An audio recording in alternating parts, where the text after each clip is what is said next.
السلام عليكم ورحمة الله الحمد لله الصلاة والسلام على رسول الله وعلى آله وصحبه أجمعين أما بعد തമത്വമായി ഹജ്ജും ഉംറയും ചെയ്യുന്ന രൂപം വിവരിക്കുന്ന കൂട്ടത്തിൽ ഉംറയുടെ രൂപം വിവരിച്ചു കഴിഞ്ഞു. ഇനി ഹജ്ജിൻ്റെ രൂപമാണ് ഇവിടെ വിവരിക്കുന്നത്. വളരെ ഷോർട്ടായിക്കൊണ്ട് ചുരുങ്ങിയ രീതിയിൽ ഓരോ ദിവസത്തെയും ചെയ്യേണ്ടുന്ന കർമ്മങ്ങളെ പറ്റിയിട്ടുള്ള ഒരു ചുരുങ്ങിയ വിവരണമാണ്. പെട്ടെന്ന് നമുക്ക് ഒറ്റ നോട്ടത്തിൽ അല്ലെങ്കിൽ ഒറ്റയിരുപ്പിൽ നമുക്ക് ഹജ്ജിനെ കുറിച്ച് ഒരു അവബോധമുണ്ടാവാൻ ഉള്ള ചെറിയൊരു വിവരണമാണ്. പ്രധാനമായും ദുൽഹിജ്ജ 8, 9, 10, 11, 12, 13 എന്നീ ദിവസങ്ങളാണ് ഹജ്ജിൻ്റെ ദിവസങ്ങൾ. ദുൽഹിജ്ജ 8 യൗമുത് തർവിയയോടുകൂടെയാണ് നാം ഹജ്ജിൻ്റെ കർമ്മങ്ങളിലേക്ക് പ്രവേശിക്കുന്നത്. താമസ സ്ഥലത്ത് നിന്ന് തന്നെ ഇഹ്റാമിനായി കുളിക്കുക. മീഖാത്തിലേക്ക് പിന്നെ പോകേണ്ടതില്ല. കാരണം തമത്വമായി ഹജ്ജും ഉംറയും ചെയ്യുന്ന ആൾ ഉംറ ആദ്യമേ ചെയ്ത് കഴിഞ്ഞിട്ടുണ്ടാകും. എന്നിട്ട് പ്രധാനമായും നമ്മൾ ഇന്ത്യയിൽ നിന്ന് കേരളത്തിൽ നിന്നൊക്കെ പോകുന്ന ആളുകൾ അവരുടെ റൂമിൽ ഇരിക്കുകയാവും ഉംറ കഴിഞ്ഞിട്ട്. അപ്പോൾ താമസ സ്ഥലത്തു നിന്ന് തന്നെ ഇഹ്റാമിനായിട്ട് കുളിക്കുക. പുരുഷന്മാർക്ക് ശരീരത്തിൽ സുഗന്ധം പുരട്ടാവുന്നതാണ്. വസ്ത്രത്തിലാവരുത്. ഇഹ്റാം വസ്ത്രം ധരിക്കുക. നീയത്ത് മനസ്സിൽ ഉറപ്പിക്കുക. ശേഷം ലബ്ബൈക് അല്ലാഹുമ്മ ഹജ്ജൻ എന്നുറക്കെ പറയുക.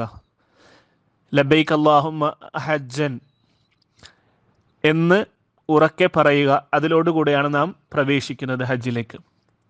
തൽബിയത്ത് ഉറക്കെ പറഞ്ഞുകൊണ്ടേയിരിക്കുക. ലബ്ബൈക് അല്ലാഹുമ്മ ലബ്ബൈക് ലബ്ബൈക ലാ ശരീക ലക ലബ്ബൈക് എന്ന് തുടങ്ങുന്ന തൽബിയത്ത് ഉറക്കെ പറഞ്ഞുകൊണ്ടിരിക്കുക. രാത്രിക്ക് മുമ്പ് മിനായിൽ എത്തണം. ആ രൂപത്തിലാണ് പുറപ്പെടേണ്ടത്. ശേഷം മിനായിൽ രാത്രി താമസിക്കുക. മിനായിലെ നമസ്കാരങ്ങൾ ഖസ്റാക്കി അഥവാ ചുരുക്കി, 4 2 ചുരുക്കി വെവ്വേറെ ആക്കാതെ നിസ്കരിക്കണം. ജം ആക്കാതെ, എന്നാൽ ഖസ്റാക്കിയിട്ടാണ് മിനായിൽ നമസ്കാരങ്ങൾ നമസ്കരിക്കുന്ന രൂപം. അപ്പോൾ ളുഹറിൻ്റെ സമയത്ത് 2 റക്അത്ത് ളുഹർ, അസറിൻ്റെ സമയത്ത് 2 റക്അത്ത് അസർ, മഗ്രിബ് 3 റക്അത്ത്, ഇശാ 2 റക്അത്ത്, സുബഹി 2 റക്അത്ത്. ഓരോന്നും ജമാക്കാതെ അതിൻ്റേതായ സമയങ്ങളിൽ ഖസ്റാക്കി നമസ്കരിക്കുക. ജമാഅത്ത് പള്ളിയിൽ പോകാൻ കഴിയുന്നവർ പള്ളിയിൽ പോകുക. കാരണം മിന എന്ന് പറയുന്നത് വലിയ ഒരു പ്രവിശാലമായ സ്ഥലമാണ്. അപ്പോൾ അതിൻ്റെ 2 അറ്റത്ത് മാത്രമേ മസ്ജിദുൽ ഖൈഫും മസ്ജിദുൽ കുവൈത്ത് പോകാൻ കഴിയുകയുള്ളൂ. അപ്പോൾ അതിലേക്ക് എളുപ്പം പോകാൻ കഴിയുന്നവർ അവിടെ പോയി നമസ്കരിക്കുക. അല്ലാത്തവർ ആ ടെൻറ്റിൽ തന്നെ ജമാഅത്തായി നമസ്കരിക്കാവുന്നതാണ്. ഇത്രയുമാണ് ദുൽഹിജ്ജ 8 പ്രധാനപ്പെട്ട കർമ്മങ്ങൾ. പ്രധാനമായും രാത്രി മിനായിൽ താമസിക്കുക എന്നുള്ളതാണ്. ശേഷം നമ്മൾ ദുൽഹിജ്ജ 8 ലബ്ബൈക് അല്ലാഹുമ്മ ഹജ്ജൻ എന്ന് പറഞ്ഞ് ഇഹ്റാമിലേക്ക് പ്രവേശിച്ചു. മിനായിൽ തങ്ങി. ശേഷം ദുൽഹിജ്ജ 9 ഹജ്ജിലെ പ്രധാനപ്പെട്ട കർമ്മമായ അറഫ ദിവസം. അൽ ഹജ്ജു അറഫ എന്ന് നബി സല്ലല്ലാഹു അലൈഹി വസല്ലമ പറഞ്ഞ, ഹജ്ജ് എന്ന് പറഞ്ഞാൽ അത് അറഫയാണ് എന്ന് പറഞ്ഞ അറഫ ദിവസം അത് ദുൽഹിജ്ജ 9 ളുഹറിന് മുമ്പ് അറഫയിൽ എത്തുന്ന രീതിയിൽ സൂര്യോദയത്തിന് ശേഷം മിനായിൽ നിന്ന് പുറപ്പെടുക. സൂര്യോദയം കഴിഞ്ഞതിന് ശേഷം മിനായിൽ നിന്ന് പുറപ്പെടുക. ളുഹറിന് മുമ്പ് അറഫയിൽ എത്തുന്ന രീതിയിൽ ളുഹർ മുതൽ സൂര്യൻ അസ്തമിക്കുന്നത് വരെ, ളുഹർ മുതൽ നിസ്കരിച്ചത് മുതൽ സൂര്യൻ അസ്തമിക്കുന്നത് വരെയുള്ള ആ ഒരു സമയമാണ് അറഫയിൽ നിൽക്കേണ്ടത്. അതിലേതെങ്കിലും ഒരു സമയം നിന്നാൽ മതി. ഹജ്ജ് എന്നാൽ അറഫയാണ് എന്നുള്ളത് പ്രത്യേകം ശ്രദ്ധിക്കുക. അറഫ ഖുതുബ ശ്രവിക്കുക. അല്ലാഹു സുബ്ഹാനഹു തആലയോട് പ്രാർത്ഥന ലഭിക്കുന്ന എല്ലാ മാർഗങ്ങളും അവലംബിച്ചുകൊണ്ട് കൈകൾ ഉയർത്തി മനമുരുകി അല്ലാഹു സുബ്ഹാനഹു തആല അവനിലേക്ക് മാത്രം ആരാധനകൾ അർപ്പിക്കുന്ന ഒരു മുഅ്മിൻ, അവനിലേക്ക് മാത്രം പ്രാർത്ഥിക്കുന്ന ഒരു മുഅ്മിൻ ആ അള്ളാഹുവിനോട് പറഞ്ഞുകൊണ്ടേയിരിക്കുക, അപേക്ഷിച്ചു കൊണ്ടേയിരിക്കുക, ദുആ ചെയ്തുകൊണ്ടേയിരിക്കുക. അറഫാ ദിവസം പറയാൻ കൽപ്പിക്കപ്പെട്ടതിൽ ഏറ്റവും ശ്രേഷ്ഠമായത് ലാ ഇലാഹ ഇല്ലല്ലാഹു വഹ്ദഹു ലാ ശരീക ലഹ് ലഹുൽ മുൽക്ക് വലഹുൽ ഹംദ് വഹുവ അലാ കുല്ലി ഷൈഇൻ ഖദീർ എന്നുള്ളതാണ്. അതാണ് കൂടുതൽ അധികരിപ്പിക്കേണ്ടത്. അറഫാ ദിവസത്തിൽ അധികരിപ്പിക്കേണ്ടത് എന്താണെന്ന് നബി സല്ലല്ലാഹു അലൈഹി വസല്ലമ പറഞ്ഞു തന്നത് ലാ ഇലാഹ ഇല്ലല്ലാഹു വഹ്ദഹു ലാ ശരീക ലഹ് ലഹുൽ മുൽക്കു വലഹുൽ ഹംദു വഹുവ അലാ കുല്ലി ഷൈഇൻ ഖദീർ എന്നുള്ളതാണ്. അറഫയിൽ ളുഹറും അസറും ളുഹറിന്റെ സമയത്ത് ജമ്മും കസറുമാക്കി നമസ്കരിക്കണം. രണ്ട് രണ്ടാക്കി ഒരേ സമയം ളുഹറിന്റെ സമയത്ത് ജമ്മും കസറുമാക്കി നമസ്കരിക്കുക അറഫയിൽ. മഗ്രിബായതിനു ശേഷം, അപ്പോൾ നമ്മൾ അറഫയിൽ ദുൽഹിജ്ജ 9 ളുഹർ മുതൽ മഗ്രിബ് വരെയുള്ള സമയം മുഴുവൻ പ്രാർത്ഥിക്കുക, റബ്ബിനോട് കരഞ്ഞ് മനമുരുകി റബ്ബിനോട് പ്രാർത്ഥിക്കുക എന്നത് തന്നെയാണ് അറഫ. മനസ്സിലായില്ലേ? അതിനുശേഷം മഗ്രിബ് അവിടെ എത്തിയാൽ മഗ്രിബ് ബാങ്ക് കൊടുത്തതിന് ശേഷമാണ് അവിടുന്ന് പുറപ്പെടേണ്ടത്. പക്ഷേ മഗ്രിബ് നമസ്കരിക്കരുത് അറഫയിൽ വെച്ച്. മഗ്രിബ് നമസ്കരിക്കേണ്ടത് ഇശാഓടുകൂടി മുസ്ദലിഫയിൽ വെച്ചാണ്. അപ്പോൾ മഗ്രിബ് സമയമായതിനു ശേഷം നമസ്കരിക്കാതെ അവിടെ നിന്ന് മുസ്ദലിഫയിലേക്ക് പുറപ്പെടണം. അങ്ങനെ രാത്രി മുസ്ദലിഫയിൽ താമസിക്കുക. മുസ്ദലിഫയിൽ നമുക്ക് ചെയ്യാനുള്ളത്, മുസ്ദലിഫയിൽ എത്തിയാൽ ഇശാവും മഗ്രിബും ഇശാഇൻ്റെ സമയത്തേക്ക് പിന്തിച്ച് ജമ്മും ഖസറുമാക്കി നമസ്കരിക്കുക എന്നുള്ളതാണ്. അതിനുശേഷം മുസ്ദലിഫയിൽ അവിടെ കിടന്നുറങ്ങുക എന്നുള്ളതാണ് മുസ്ദലിഫയിലെ ഇബാദത്ത്. അപ്പോൾ മുസ്ദലിഫയിൽ വെച്ച് മഗ്രിബും ഇശാവും ജമ്മും ഖസറുമാക്കി. അങ്ങനെ ഇശാഇൻ്റെ സമയം കഴിയുന്നതിന് മുമ്പ് മുസ്ദലിഫയിൽ, കാരണം മഗ്രിബിന് മുമ്പ് മഗ്രിബിന് ശേഷം അറഫയിൽ നിന്ന് പുറപ്പെട്ടു ഒരു പക്ഷേ ബസ്സിലായാലും നടന്നാലും ചിലപ്പോൾ രാത്രിയുടെ പകുതി കഴിഞ്ഞിട്ടാകാം ചിലപ്പോൾ മുസ്ദലിഫയിലെത്തുക. കാരണം അത്രമാത്രം ട്രാഫിക്കുകളോ അല്ലെങ്കിൽ തിരക്കുകളോ അല്ലെങ്കിൽ നടന്നെത്താനുള്ള ബുദ്ധിമുട്ടുകളോ ഒക്കെയായി മുസ്ദലിഫയിൽ എത്താൻ ഒരു പക്ഷേ രാത്രി അതിൻ്റെ പകുതി കഴിഞ്ഞേക്കാം. അതുകൊണ്ട് തന്നെ അങ്ങനെ ഭയപ്പെട്ടാൽ എവിടെ വെച്ചാണോ വഴിയിൽ അവിടെ വെച്ച് എന്ത് ചെയ്യണം? ഇശാവും മഗ്രിബും കൂടി ജമ്മാക്കി നമസ്കരിക്കണം. മുസ്ദലിഫയിൽ എത്തുമെന്നുണ്ടെങ്കിൽ അവിടെ വെച്ചിട്ട് നമസ്കരിക്കൽ തന്നെയാണ് നല്ലത്. അതുകൊണ്ട് തന്നെ മുസ്ദലിഫയിൽ മറ്റ് ഇബാദത്തുകളൊന്നുമില്ല. സുബ്ഹി വരെ രാത്രി ഉറങ്ങൽ തന്നെയാണ് നബി സല്ലല്ലാഹു അലൈഹി വസല്ലമയുടെ സുന്നത്ത്. ദുൽഹിജ്ജ 10 കർമ്മം, ദുൽഹിജ്ജ 8 9 കർമ്മങ്ങൾ നമ്മൾ പറഞ്ഞു കഴിഞ്ഞു. ദുൽഹിജ്ജ 10 സുബ്ഹി നമസ്കരിച്ച ശേഷം കുറച്ചു നേരം ഏകദേശം സൂര്യോദയം വരെ പ്രാർത്ഥനയിലും ദിക്റുകളിലുമായി തന്നെ മുഴുകുക മുസ്ദലിഫയിൽ. ശേഷം ഈ മുഴുകുന്നത് മഷ്അറുൽ ഹറാം എന്നുള്ള സ്ഥലത്താണെങ്കിൽ ഏറ്റവും നല്ലതാണ്. പക്ഷേ നമ്മൾക്ക് എല്ലാവർക്കും ആ മഷ്അറുൽ ഹറാമിൻ്റെ അടുത്ത് തന്നെ കിട്ടിക്കൊള്ളണമെന്നില്ല. മുസ്ദലിഫ എന്നുള്ള പ്രവിശാലമായ സ്ഥലത്തിൻ്റെ ചിലപ്പോൾ മറ്റൊരറ്റത്തായിരിക്കും നമ്മൾ. എന്നാൽ മഷ്അറുൽ ഹറാമിൻ്റെ പള്ളി കാണുന്ന അല്ലെങ്കിൽ ആ ഒരു സ്ഥലത്താവലാണ് ഏറ്റവും ഉത്തമം. തുടർന്ന് ഉദയത്തിന് മുമ്പ് മിനായിലെ നമ്മൾ ടെൻറ്റിൽ താമസിച്ചിരുന്ന സ്ഥലം, ആ താമസ സ്ഥലത്തേക്ക് പുറപ്പെടുക. അങ്ങനെ സൂര്യോദയത്തിന് ശേഷം, നമ്മൾ സൂര്യോദയത്തിന് തൊട്ട് മുമ്പ് ആയിട്ടാണ് മുസ്ദലിഫയിൽ നിന്ന് മിനായിലേക്ക് പോകുന്നത്. അങ്ങനെ സൂര്യോദയത്തിന് ശേഷം മക്കയോടടുത്ത ജംറ, അതായത് മിനായിൽ നിന്ന് വരുമ്പോൾ 3ാമത്തെ ജംറ. അപ്പോൾ നമ്മൾ മിനായിൽ നിന്ന് മക്കയിലേക്ക് പോകുമ്പോൾ 3 ജംറകളുണ്ട്. ആദ്യത്തെ ജംറ, 2ാമത്തെ ജംറ, 3ാമത്തെ ജംറയിലാണ് ജംറത്തുൽ കുബ്ര എന്ന് പറയുന്ന 3ാമത്തെ ജംറത്തുൽ അഖബ. അവിടെയാണ് നമ്മൾ ദുൽഹിജ്ജ 10 എറിയേണ്ടത്. ദുൽഹിജ്ജ 10 എറിയേണ്ടത് ജംറത്തുൽ കുബ്ര, 3ാമത്തെ ജംറ. മിനായിൽ നിന്ന് വരുമ്പോൾ നമ്മൾ ടെൻറ്റിൽ നിന്നാണ്, ടെൻറ്റിൻ്റെ ഭാഗത്തേക്ക് പോയി മുസ്ദലിഫയിൽ നിന്നും ടെൻറ്റുള്ള ഭാഗമായി ടെൻറ്റിലേക്കൊന്ന് പോയിട്ടാണ് നമ്മൾ എങ്ങോട്ട് പോകാൻ മിക്കതും ജംറയിലേക്ക് എറിയാൻ വേണ്ടി പോകും. അപ്പോൾ മിനായിൽ നിന്നാണ് നമ്മൾ പോകുന്നത്. മിനായിലെ നമ്മൾ ടെൻറ്റിൽ നിന്നാണ് പോകുന്നത്. അങ്ങനെ മിനായിൽ നിന്ന് നമ്മൾ ടെൻറ്റിൽ നിന്ന് പോകുമ്പോൾ ആദ്യത്തെ ജംറയല്ല, 2ാമത്തെ ജംറയല്ല, 3ാമത്തെ ജംറ. 3ാമത്തെ ജംറയിൽ 7 കല്ലുകൾ എറിയുക. ഇങ്ങനെ എറിയുമ്പോൾ ഏത് സമയത്തായിരുന്നാലും ദുൽഹിജ്ജ 10 എറിയുന്നുണ്ട്, 11 12 എല്ലാം എറിയുന്നുണ്ട്. എറിയുമ്പോഴൊക്കെ മിന നമ്മുടെ വലതുഭാഗത്താവണം, ഖിബ്ല നമ്മുടെ ഇടതുഭാഗത്താവുന്ന രീതിയിൽ നാം എറിയണം. ആ നിലക്ക് നാം ജംറയിലേക്ക് തിരിഞ്ഞു നിൽക്കണം. എറിയുമ്പോൾ ഖിബ്ല നമ്മുടെ ഇടതുഭാഗത്തും നാം വന്ന ആ മിനയിൽ നിന്നാണ് നാം വരുന്നത്, ആ മിന നമ്മുടെ വലതുഭാഗത്തുമാവാൻ ശ്രദ്ധിക്കണം. എറിയാനുള്ള കല്ലുകൾ മിനായിൽ നിന്ന് ശേഖരിക്കാവുന്നതാണ്, അത് മുസ്ദലിഫയിൽ നിന്നും ആകാവുന്നതാണ്. ഓരോ എറിയലിലും അള്ളാഹു അക്ബർ എന്ന് പറയുക. 7 കല്ലും ഒരുമിച്ചല്ല എറിയുന്നത്. അള്ളാഹു അക്ബർ ഓരോ എറിയുമ്പോഴും അള്ളാഹു അക്ബർ അള്ളാഹു അക്ബർ അള്ളാഹു അക്ബർ എന്ന് പറഞ്ഞ് എറിയുക, ഓരോന്നായി എറിയുക. ഇവിടെ എറിയലിന് ശേഷം നബി സല്ലല്ലാഹു അലൈഹി വസല്ലം പ്രാർത്ഥന നടത്തിയിട്ടില്ല. ഇതോടുകൂടി തൽബിയത്ത് ചൊല്ലൽ നിർത്തുക. ദുൽഹിജ്ജ 8 നമ്മൾ ലബൈക് അല്ലാഹുമ്മ ഹജ്ജൻ എന്ന് പറഞ്ഞ് തൽബിയത്ത് ചൊല്ലി തുടങ്ങിയതാണ്. ആ ഉറക്കെ ചൊല്ലുന്ന തൽബിയത്ത് ഈ ദുൽഹിജ്ജ 10 ഇവിടെ എത്തിക്കഴിഞ്ഞാൽ നമുക്ക് എന്ത് ചെയ്യാവുന്നതാണ്? നിർത്താവുന്നതാണ്. ഒന്നാമത്തെ ഏറ്, അതായത് ദുൽഹിജ്ജ 10 മുസ്ദലിഫയിൽ നിന്നും വന്നു. മിനായിലെ ടെൻറ്റിൽ നിന്ന് നമ്മൾ കല്ലെറിയാൻ വേണ്ടി ജംറത്തുൽ കുബ്ര 3ാമത്തെ ജംറയിലേക്ക് പോയി കല്ലെറിഞ്ഞതിന് ശേഷം തൽബിയത്ത് നിർത്തുക.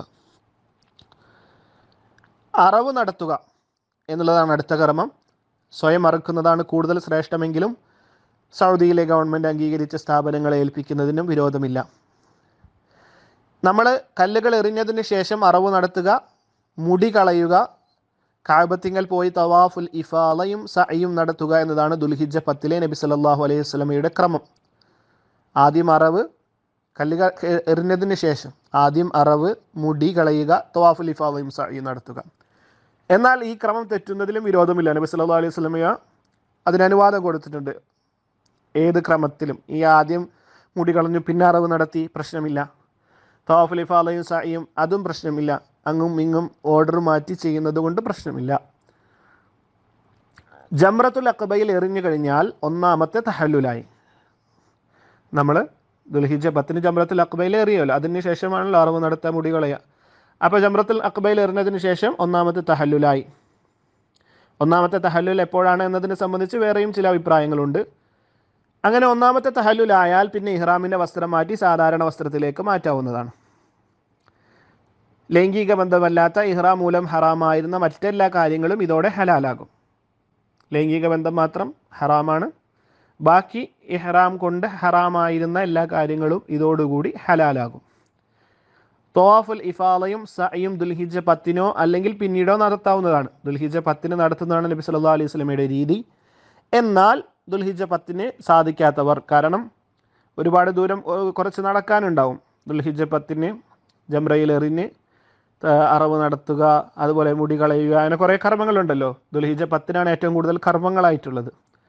അതുകൊണ്ട് തന്നെ ഈ തവാഫും സഅയും ദുൽഹിജ്ജ 10 അല്ലെങ്കിൽ പിന്നീടോ നടത്താവുന്നതാണ്, പ്രശ്നമില്ല. ഉംറയിലേതെന്ന പോലെയാണ് ഈ തവാഫും സഅയും നടത്തേണ്ടത്. തവാഫുൽ ഇഫാല എന്ന് പറയുന്ന തവാഫും അതിനെ തുടർന്നുള്ള സഅയും നടത്തേണ്ടത് ഉംറയിൽ എന്ന പോലെ തന്നെയാണ്. പക്ഷേ എങ്കിൽ റമൽ നടത്തം അതുപോലെ ഇൽത്തിബാഉം വേണ്ടതില്ല.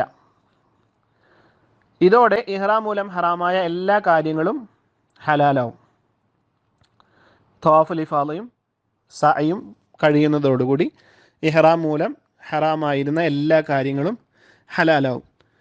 ദുൽഹിജ്ജ 10 കർമ്മങ്ങൾ ചെയ്തതിന് ശേഷം നമ്മൾ ദുൽഹിജ്ജ 10 കല്ലെറിഞ്ഞു, മുടി കളഞ്ഞു, അതുപോലെ അറവ് നടത്തി, മുടി കളഞ്ഞു, തവാഫുൽ ഇഫാലയ്ക്കും സഅയിനും വേണ്ടി എവിടെ വന്നു? മക്കയിൽ കഅബത്തിങ്കൽ വന്നിട്ടുണ്ട്. കഅബത്തിങ്കൽ വന്ന് തിരിച്ച് വീണ്ടും എവിടേക്ക് എത്തണം? മിനായിലേക്ക് തന്നെ രാത്രി താമസിക്കാൻ എത്തണം. ദുൽഹിജ്ജ 10 കർമ്മങ്ങൾ ചെയ്തതിന് ശേഷം രാത്രി താമസിക്കാനായി മിനായിലേക്ക് തിരിച്ചു പോകേണ്ടതാണ്. ദുൽഹിജ്ജ 11, 12, 13 തീയതികളിൽ നമുക്ക് ചെയ്യാനുള്ള കർമ്മം 3 ജംറകളിലും കല്ലെറിയുക എന്നുള്ളതാണ്. 3 ജംറകളിലും ളുഹറിന് ശേഷം മഗ്രിബിന് മുമ്പായി 7 വീതം കല്ലുകൾ ഓരോന്നോരോന്നായി എറിയണം. 3 ജംറകളിലും 7 കല്ലെറിയണം. ഒരു ജംറയിൽ 7, അടുത്ത ജംറയിൽ 7, അടുത്ത ജംറയിൽ 7 എന്നുള്ള രീതിയിൽ എല്ലാ കല്ലുകളും കൂടി ഒരുമിച്ചല്ല എറിയേണ്ടത്, ഓരോന്നോരോന്നായി എറിയണം. ഓരോ എറിയലിലും അല്ലാഹു അക്ബർ എന്ന് പറയുക. എറിയുമ്പോൾ മിന വലതുഭാഗത്തും, അത് ദുൽഹിജ്ജ 10 ലെയറായിരുന്നാലും 11 ലെയറായാലും 12 ലെയറായിരുന്നാലും 13 ലെയറായിരുന്നാലും ഏത് ലെയറായിരുന്നാലും എറിയുമ്പോൾ നമ്മുടെ കഅബ അത് ഇടത് ഭാഗത്താവണം. അതുപോലെ തന്നെ മിന വലതു ഭാഗത്താണോ. അപ്പോൾ നമ്മൾ ചിത്രത്തിൽ നോക്കിയാൽ കറക്റ്റ് മനസ്സിലാവും. നമ്മൾ മിനായിൽ നിന്നാണ് വരുന്നത്. ഏകദേശം കിബിലയുടെ ഡയറക്ഷനിലേക്കാണ് നമ്മൾ പോയിക്കൊണ്ടിരിക്കുന്നത്. ജംറകൾ 1, 2, 3 എന്നുള്ള രീതിയിൽ. അപ്പോൾ മിനായിൽ നിന്ന് വന്നാൽ നമ്മൾ ആ വന്നതിൽ നിന്ന് വലത്തോട്ടൊക്കെ ഒന്ന് തിരിഞ്ഞു നിൽക്കണം. അപ്പോഴാണ് ജംറ നമുക്ക് അഭിമുഖമായി വരും. വലതുഭാഗം നമ്മുടെ വലത് ചുമല് മിനാ ഭാഗത്തേക്ക് തിരിഞ്ഞു നിൽക്കുന്നുണ്ടാകും. ഇടത് ചുമല് കിബിലയുടെ ഭാഗത്തേക്ക് ഇടത് ഭാഗം കിബിലയുടെ ഭാഗത്തേക്കായിട്ട് നിൽക്കുന്നുണ്ടാവും. ചിത്രത്തിൽ നോക്കിയാൽ മനസ്സിലാവും. അങ്ങനെ നിന്നതിന് ശേഷം ജംറയിലേക്ക് ഓരോ കല്ലുകളും എറിയുക. ഓരോ എറിയലിലും അല്ലാഹു അക്ബർ എന്ന് പറയുക. ആദ്യത്തെ ജംറത്തുൽ ഊല, ആ ആദ്യത്തെ ജംറയിൽ എറിഞ്ഞതിന് ശേഷം പ്രാർത്ഥനയുണ്ട്. ഈ പ്രാർത്ഥന ഒന്നുകൂടി ചിത്രത്തിലേക്ക് നോക്കുക. ഈ പ്രാർത്ഥന നടത്തേണ്ടത് നമ്മൾ എറിഞ്ഞതിന് ശേഷം ആ ജംറയുടെ മുന്നോട്ട് പോകുക. അതായത് വീണ്ടും കഅബയുടെ ഡയറക്ഷനിലേക്ക് പോകുന്നതിനെ പറ്റി ആ പോകുമ്പോൾ വലതുഭാഗത്തേക്ക് നീങ്ങുക. അതായത് നമ്മൾ എറിഞ്ഞ ജംറ ഒന്ന് ക്രോസ് ചെയ്യണം. ചിത്രത്തിലാണ് കറക്റ്റ് മനസ്സിലാവുക. അതാണ് നബി സല്ലല്ലാഹു അലൈഹി വസല്ലമയുടെ പ്രാർത്ഥനയുടെ രീതി. ജംറകളിൽ നമ്മൾ ഒന്നാമത്തെ ജംറയിൽ എറിഞ്ഞു എന്നതിന് ശേഷം ആ ജംറ ഒന്ന് ക്രോസ് ചെയ്യുക. അതായത് അതിൻ്റെ വലതുഭാഗത്തേക്ക് പോകുക. അപ്പോൾ നമ്മൾ ഒന്നാമത് എറിഞ്ഞ ജംറ നമ്മുടെ ഇടത് ഭാഗത്തുണ്ടാവും. കിബിലയിലേക്ക് തിരിഞ്ഞു നിൽക്കുമ്പോൾ ഒന്നാമത് എറിഞ്ഞ ജംറ നമ്മുടെ ഇടത് ഭാഗത്തുണ്ടാവും. വലതു ഭാഗത്തൊന്നും ഉണ്ടാവില്ല. ഒരു വേക്കൻ്റ് ആയിട്ടുള്ള ഒഴിഞ്ഞ സ്ഥലമായിരിക്കും. ഇപ്പുറത്ത് ഇടത് ഭാഗത്ത് ജംറ, അതായത് നമ്മൾ എറിഞ്ഞ് വലതു ഭാഗത്തേക്ക് നീങ്ങുന്നാൽ ഇടത് ഭാഗത്ത് നമ്മുടെ ജംറ, നമ്മൾ എറിഞ്ഞ ഒന്നാമത്തെ ജംറ വരും. കിബിലയിലേക്ക് തിരിഞ്ഞു നിന്ന് കൈകൾ ഉയർത്തി അള്ളാഹുവിനോട് പ്രാർത്ഥിക്കുക. അതിന് ശേഷം രണ്ടാമത്തെ ജംറയിൽ എറിയുക. രണ്ടാമത്തെ ജംറയിൽ എറിയുമ്പോഴും ശ്രദ്ധിക്കുക, എറിയുമ്പോഴൊക്കെ അത് ദുൽഹിജ്ജ 10 ഏത് ഏറായിരുന്നാലും എറിയുമ്പോഴൊക്കെ ഇടത് ഭാഗം കിബിലയുടെ ഭാഗത്തേക്കും വലതുഭാഗം മിനായുടെ ഭാഗത്തേക്കുമാണ്. അങ്ങനെയാണ് നബി സല്ലല്ലാഹു അലൈഹി വസല്ലം എറിഞ്ഞത്. 7 പ്രാവശ്യം രണ്ടാമത്തെ ജംറയിലും എറിയുക. അതിനുശേഷം നമ്മൾ ക്രോസ് ചെയ്യേണ്ടതില്ല, ജംറ ക്രോസ് ചെയ്യേണ്ടത്. കാരണം രണ്ടാമത്തെ ജംറയിൽ ദുആ പറയുന്നത് നമ്മൾ എറിഞ്ഞ ജംറ നമ്മുടെ വലതുഭാഗത്തായിരിക്കും കിബിലയിലേക്ക് തിരിഞ്ഞു നിൽക്കുമ്പോൾ. അങ്ങനെയുള്ള രീതിയിലാണ് പ്രാർത്ഥിക്കേണ്ടത്. അപ്പോൾ ഇടത്തേക്കൊന്നും ഇങ്ങോട്ട് നീങ്ങി നിൽക്കുക. നമ്മൾ എറിഞ്ഞതിന് ശേഷം നമ്മുടെ ഇടത് ഭാഗത്തേക്കൊന്നും ഇങ്ങോട്ട് നീങ്ങി നിൽക്കുക. അങ്ങനെ നീങ്ങി നിന്ന് കഴിഞ്ഞ് കിബിലക്ക് നേരെ നിന്ന് കഴിഞ്ഞാൽ നാം എറിഞ്ഞ ജംറ നമ്മുടെ വലതു ഭാഗത്തുണ്ടാവും, രണ്ടാമത്തെ ജംറ.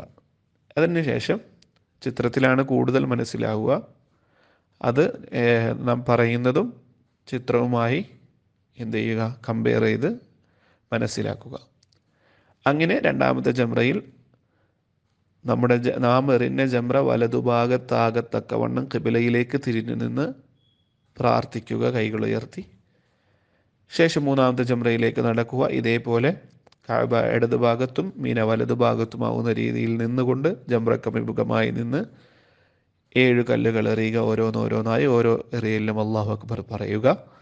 എന്നാൽ മൂന്നാമത്തെ ജംറയിൽ എറിഞ്ഞതിന് ശേഷം പ്രാർത്ഥന ഇല്ല. അതാണ് നാം മനസ്സിലാക്കേണ്ടത്. 1ഉം 2ഉം ജംറയിൽ എറിഞ്ഞതിന് ശേഷം, ഒന്നാമത്തെ ജംറയിൽ എറിഞ്ഞതിന് ശേഷം വലത്തേക്ക് മാറി, രണ്ടാമത്തെ ജംറയിൽ എറിഞ്ഞതിന് ശേഷം ഇടത്തേക്ക് മാറി പ്രാർത്ഥനകൾ പറഞ്ഞിരുന്നു. എന്നാൽ മൂന്നാമത്തെ ജംറയിൽ എറിഞ്ഞതിന് ശേഷം പ്രാർത്ഥന ഇല്ല. മിനായിൽ നാം അപ്പോഴൊക്കെ മിനായിലാണ്, അതായത് ജംറയിൽ എറിഞ്ഞു കഴിഞ്ഞാൽ വീണ്ടും മിനായിലേക്ക് നമ്മുടെ ടെൻറ്റിലേക്ക് പോകും. മിനായിലുള്ളപ്പോഴൊക്കെ പതിവായിട്ട് എങ്ങനെയാണ് നമസ്കരിക്കുന്നത്? ആക്കാതെ എന്നാൽ ഖസറാക്കിയിട്ടാണ് നമസ്കരിക്കേണ്ടത്. ദുൽഹിജ്ജ 13-ന് എറിയാൻ ഉദ്ദേശിക്കാത്തവർ, അതായത് 11-നും 12-നും എറിഞ്ഞു, 13-ന് എറിയാതെ പോകുന്നതിന് വിരോധമില്ല. അത് അങ്ങനെ പോകാം എന്ന് അള്ളാഹുവും ഖുർആനിലും പറഞ്ഞിട്ടുള്ളതാണ്. അപ്പോൾ ദുൽഹിജ്ജ 13-ന് എറിയൽ നിർബന്ധമില്ല. ദുൽഹിജ്ജ 13-ന് എറിയാത്തവർ 12 എറിഞ്ഞു കഴിഞ്ഞ അന്നത്തെ മഗ്‌രിബുണ്ടല്ലോ, അതിന് മുമ്പ് മിന വിട്ട് കിടക്കാൻ ശ്രദ്ധിക്കണം. അതാണ് അതിലെ പ്രധാനപ്പെട്ട കാര്യം. 13 എറിയാൻ ഉദ്ദേശിക്കാത്തവർ 12 മഗ്‌രിബിന് മുമ്പ് മിന വിട്ട് കിടക്കാൻ ശ്രദ്ധിക്കണം. പിന്നെ നമുക്ക് ചെയ്യാനുള്ള കർമ്മങ്ങൾ 11, 12, 13 നമ്മൾ ജംറകളിൽ എറിഞ്ഞു, തിരിച്ച് ടെൻറ്റിലേക്ക് വന്നു, ജംറയിൽ എറിഞ്ഞു, തിരിച്ച് ടെൻറ്റിലേക്ക് വന്നു. ഇതാണ് നമുക്ക് ഈ ദിവസങ്ങളിൽ ചെയ്യാനുള്ളത്. അതിനുശേഷം നമുക്ക് ചെയ്യാനുള്ള ആകെ കർമ്മം എന്ന് പറയുന്നത് തവാഫുൽ വദാ ആണ്, വിടവാങ്ങൽ തവാഫ്. ഈ തവാഫിന് ശേഷം കഅബയുടെ സമീപത്ത് നിന്ന് തിരിച്ചു വരണം. നമ്മുടെ യാത്രയിൽ അവസാനമായിട്ട് കഅബ കാണും എന്ന് നമ്മൾ പ്രതീക്ഷിക്കുന്ന ഒരു സമയത്താണ് ഈ തവാഫ് ചെയ്യേണ്ടത്. ഇത്രയുമാണ് ഹജ്ജിൻ്റെ ഒരു ചുരുങ്ങിയ രൂപത്തിലുള്ള വിവരണം. വളരെ ചുരുങ്ങിയ രൂപത്തിൽ ഒന്നുകൂടി വിവരിക്കുകയാണെങ്കിൽ, ദുൽഹിജ്ജ 8 യൗമു തർവിയ എന്ന ദിവസത്തിൽ നാം ഇഹ്റാം വസ്ത്രം ധരിച്ച് നിയ്യത്ത് മനസ്സിൽ ഉറപ്പിച്ച് ലബ്ബൈക് അല്ലാഹുമ്മ ഹജ്ജൻ എന്ന് പറഞ്ഞ് ഇഹ്റാമിൽ പ്രവേശിച്ചു. തൽബിയത്ത് ഉറക്കെ പറഞ്ഞുകൊണ്ടേയിരിക്കുക. രാത്രിക്ക് മുമ്പ് മിനായിലെത്തുന്ന വിധത്തിൽ പുറപ്പെട്ട് മിനായിൽ രാത്രി താമസിക്കുക. മിനായിൽ രാത്രി താമസിക്കുമ്പോൾ അല്ലെങ്കിൽ മിനായിലുള്ള എല്ലാ ദിവസവും നമസ്കാരങ്ങൾ ജം ആക്കാതെ ഖസറാക്കി, ചുരുക്കി, എന്നാൽ കൂട്ടിച്ചേർക്കാതെ നമസ്കരിക്കുക. ശേഷം ദുൽഹിജ്ജ 9 ഹജ്ജിൻ്റെ പ്രധാനപ്പെട്ട ദിവസം അറഫ ദിവസം ളുഹറിന് മുമ്പ് അറഫയിലെത്തുന്ന രീതിയിൽ സൂര്യോദയത്തിന് ശേഷം മിനായിൽ നിന്നും പുറപ്പെട്ട് ളുഹർ മുതൽ മഗ്‌രിബ് വരെ അറഫയിൽ പ്രാർത്ഥനയിൽ മുഴുകുക. ലാ ഇലാഹ ഇല്ലല്ലാഹു വഹ്ദഹു ലാ ശരീക ലഹു ലഹുൽ മുൽക്കു വലഹുൽ ഹംദു വഹുവ അലാ കുല്ലി ഷൈഇൻ ഖദീർ എന്നതാണ് അന്നേ ദിവസം പറയാൻ പഠിപ്പിക്കപ്പെട്ടിട്ടുള്ളതിൽ ഏറ്റവും അഫ്ളലായിട്ടുള്ള, ഏറ്റവും പ്രാധാന്യമുള്ള, കൂടുതൽ നാം അധികരിപ്പിക്കേണ്ടതായിട്ടുള്ള ലാ ഇലാഹ ഇല്ലല്ലാഹു വഹ്ദഹു ലാ ശരീക ലഹു ലഹുൽ മുൽക്കു വലഹുൽ ഹംദു വഹുവ അലാ കുല്ലി ഷൈഇൻ ഖദീർ എന്നുള്ളത് ധാരാളമായി നാം ചെയ്യുക. ളുഹറും അസറും ളുഹറിൻ്റെ സമയത്ത് ജംഉം കസറുമാക്കിയിട്ടാണ് ദുൽഹിജ്ജ 9 നമസ്കരിക്കേണ്ടത്. മഗ്‌രിബ് ആയതിനു ശേഷം അവിടെ നമസ്കരിക്കരുത്. അറഫയിൽ നമസ്കരിക്കാതെ മുസ്ദലിഫയിൽ ജംഉം കസറുമാക്കി മുസ്ദലിഫയിലാണ് നമസ്കരിക്കേണ്ടത് മഗ്‌രിബും ഇശാഇൻ്റെ സമയത്ത്. അതുകൊണ്ട് മഗ്‌രിബ് ഒരിക്കലും അറഫയിൽ വെച്ച് നമസ്കരിക്കരുത്. അതല്ല നബി സല്ലല്ലാഹു അലൈഹി വസല്ലമയുടെ രീതി. അങ്ങനെ രാത്രി മുസ്ദലിഫയിൽ താമസിക്കുക. മുസ്ദലിഫയിൽ വെച്ച് മഗ്‌രിബും ഇശാവും ജംഉം കസറുമാക്കി നമസ്കരിക്കുക. ഇശാഇൻ്റെ സമയം കഴിയുന്നതിന് മുമ്പ് മുസ്ദലിഫയിൽ എത്തുമോ എന്ന് ഭയപ്പെട്ട് കഴിഞ്ഞാൽ എവിടെയാണോ സൗകര്യം അവിടെ വെച്ച് യാത്രയിൽ, അതായത് അറഫയിൽ നിന്ന് മുസ്ദലിഫയിലേക്കുള്ള യാത്ര മധ്യേ എവിടെയാണോ അവിടെ നമസ്കരിക്കുക, മഗ്‌രിബും ഇശാവും ജംഉമാക്കി കസറുമാക്കി. ദുൽഹിജ്ജ 9 മുസ്ദലിഫയിൽ, അറഫയിൽ കഴിഞ്ഞതിന് ശേഷം നമ്മൾ മുസ്ദലിഫയിൽ വന്നു. ആ മുസ്ദലിഫയിൽ മറ്റ് അമലുകളൊന്നുമില്ല, ഉറങ്ങലാണ് അവിടുത്തെ പ്രധാനപ്പെട്ട കർമ്മം. മുസ്ദലിഫയിൽ ഉറങ്ങുക എന്നത് തന്നെയാണ് അവിടുത്തെ കർമ്മം എന്ന് പറയുന്നത്. അപ്പോൾ ദുൽഹിജ്ജ 9 അറഫയിൽ എത്തിയതിന് ശേഷം പിന്നെ നമ്മൾ അന്നേ ദിവസം രാത്രി, അതായത് ശരിക്കും അത് പറയുകയാണെങ്കിൽ ദുൽഹിജ്ജ 10 രാത്രിയാണ്. കാരണം രാത്രിയാണല്ലോ ആദ്യം വരിക അറബി ഇതനുസരിച്ച്. അപ്പോൾ ദുൽഹിജ്ജ 9 അറഫ ദിവസം കഴിഞ്ഞിട്ടുള്ള അന്ന് വരുന്ന രാത്രി. ഓക്കെ, അങ്ങനെ ദുൽഹിജ്ജ 10 നാം പ്രവേശിച്ചു. ദുൽഹിജ്ജ 10 നമുക്ക് ചെയ്യാനുള്ളത് സുബ്ഹി നമസ്കരിച്ച ശേഷം മുസ്ദലിഫയിൽ നിന്ന് സൂര്യോദയം വരെ ദിക്റുകളിലൊക്കെ മുഴുകുക. അത് മശ്അറുൽ ഹറാം എന്ന സ്ഥലത്താണ്. മുസ്ദലിഫയിലെ മശ്അറുൽ ഹറാം എന്ന സ്ഥലത്താകലാണ് ഏറ്റവും ശ്രേഷ്ഠം. തുടർന്ന് ഉദയത്തിന് മുമ്പ് മിനായിലേക്ക് പുറപ്പെടുക നമ്മളുടെ ടെൻറ്റിൽ. അവിടെ നിന്ന് നമ്മൾ ജംറയിലേക്ക് എറിയാൻ പോകണം. ആ ജംറയിലേക്ക് എറിയേണ്ടത് 3ാമത്തെ ജംറ അഥവാ ജംറത്തുൽ കുബ്രയിലാണ്. എറിയുമ്പോൾ ശ്രദ്ധിക്കുക, മിന വലത് ഭാഗത്താവണം, കഅബ ഇടത് ഭാഗത്താവണം. ജംറയിലേക്ക് തിരിഞ്ഞു നിന്ന് ഓരോ എറിയലും അല്ലാഹു അക്ബർ എന്ന് പറഞ്ഞുകൊണ്ട് 7 കല്ലുകൾ ഓരോന്നായിട്ട് എറിയണം, കൂട്ടത്തോടെ എറിയരുത്. അവിടെ നമുക്ക് ആ ഏറ് കഴിഞ്ഞാൽ തൽബിയത്ത് നിർത്താവുന്നതാണ്. നാം ഇഹ്റാം കെട്ടിയത് മുതൽ, ഇഹ്റാമിലേക്ക് പ്രവേശിച്ചത് മുതൽ നാം തൽബിയത്ത് ഉറക്കെ പറഞ്ഞുകൊണ്ടേയിരിക്കുന്നതാണ്. ആ തൽബിയത്ത് നമുക്ക് അവിടെ വെച്ച് നിർത്താവുന്നതാണ്. പിന്നെ ഓരോ ഏറിയലിലും അല്ലാഹു അക്ബർ എന്ന് പറയുക. ഇവിടെ പ്രാർത്ഥനയില്ല. ദുൽഹിജ്ജ 10 എറിഞ്ഞതിന് ശേഷം പ്രാർത്ഥനയില്ല. അറവ് നടത്തുക, അതുപോലെ തന്നെ മുടി കളയുക, തവാഫുൽ ഇഫാദയും സഅയും ചെയ്യുക എന്നതാണ് നബി സല്ലല്ലാഹു അലൈഹി വസല്ലമയുടെ രീതി. എന്നാൽ ഈ ക്രമം തെറ്റുന്നതിൽ വിരോധമൊന്നുമില്ല എന്ന് പറഞ്ഞു. ജംറയിൽ എറിഞ്ഞാൽ തന്നെ ഒന്നാമത്തെ തഹല്ലുലായി എന്ന് ഷെയ്ഖ് അൽബാനിയെ പോലുള്ള പണ്ഡിതൻ പറഞ്ഞിരിക്കുന്നു. എന്നാൽ വേറെയും ചില അഭിപ്രായങ്ങളുണ്ട്. ഇപ്പോൾ ബഹുഭൂരിപക്ഷം പണ്ഡിതന്മാരും ഏതെങ്കിലും 2 കർമ്മങ്ങൾ അന്നേ ദിവസത്തെ മുടി കളയുക, കല്ലെറിയുക, തവാഫ് സഈ നടത്തുക, ഇങ്ങനെ ഏതെങ്കിലും 2 കർമ്മങ്ങൾ നടത്തിയാൽ മാത്രമാണ് ചെറിയ തഹല്ലുലാവുക. അതായത് ഒന്നാമത്തെ തഹല്ലുൽ, അതായത് ലൈംഗിക ബന്ധമല്ലാത്ത മറ്റെല്ലാ കാര്യങ്ങളും ഹലാലാകുന്ന ഒന്നാമത്തെ തഹല്ലുലാവുക എന്നുള്ള അഭിപ്രായങ്ങളുണ്ട്. അത് മനസ്സിലാക്കി വെക്കുക. എന്നാൽ ഒന്നാമത്തെ തഹല്ലുൽ ജംറയിൽ എറിഞ്ഞാൽ ഒന്നാമത്തെ തഹല്ലുലായി എന്ന് പറയുന്ന ഇതിൽ തന്നെ തിരിച്ച് അന്ന് തവാഫും സഈയും ചെയ്യാൻ പറ്റിയില്ലെങ്കിൽ വീണ്ടും ഇഹ്റാമിൻ്റെ വസ്ത്രത്തിലേക്ക് പ്രവേശിക്കണം എന്നൊക്കെയുണ്ട്. എന്നിരുന്നാലും നമ്മൾ മനസ്സിലാക്കുക, നമ്മൾ ആ തരത്തിൽ ഇഹ്റാം മൂലം ഹറാമായിട്ടുള്ള കാര്യങ്ങൾ ഹലാലായി നമുക്കധികം നമ്മൾ അങ്ങനെ അധികം ചെയ്യാനൊന്നും ഉണ്ടാവില്ല. അപ്പോൾ അതുകൊണ്ട് തന്നെ സൂക്ഷ്മത എന്ന നിലക്ക് നമ്മൾ ഏതാണ് ശരിയെന്ന് തോന്നുന്നത് ചെയ്താലും പ്രശ്നമൊന്നുമില്ല. കാരണം അത് അങ്ങനെ അഭിപ്രായ വ്യത്യാസമുള്ള ഒരു കാര്യമാണ്. അപ്പോൾ കല്ലുകൾ എറിഞ്ഞ് ദുൽഹിജ്ജ് 10 കല്ല് എറിഞ്ഞതിന് ശേഷം അറവ് നടത്തുക, മുടി കളയുക, തവാഫുൽ ഇഫാദയും സഈയും ചെയ്യുക. പിന്നെ ദുൽഹിജ്ജ 11, 12, 13 തീയതികളിൽ മിനായിൽ നിന്ന് ജംറയിലേക്ക് എറിയാനായി പോവുക, തിരിച്ചു വരിക. എറിയുമ്പോൾ ശ്രദ്ധിക്കുക, മിന നമ്മുടെ വലതു ഭാഗത്തും ഖിബില ഇടത് ഭാഗത്തുമാവണം.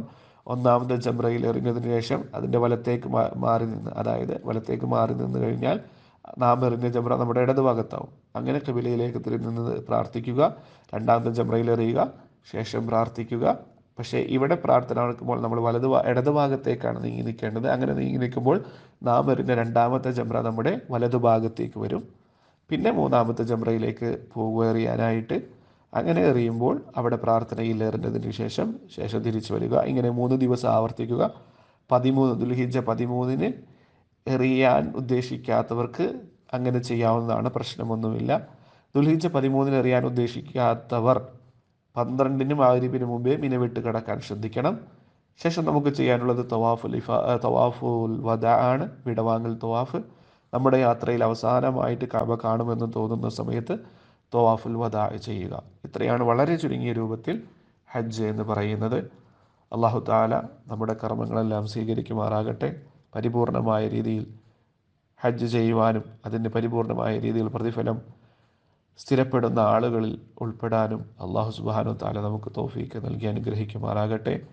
വആഖിറു ദഅവാന അൽഹംദുലില്ലാഹി റബ്ബിൽ ആലമീൻ. അസ്സലാമു അലൈക്കും വറഹ്മത്തുള്ളാഹി.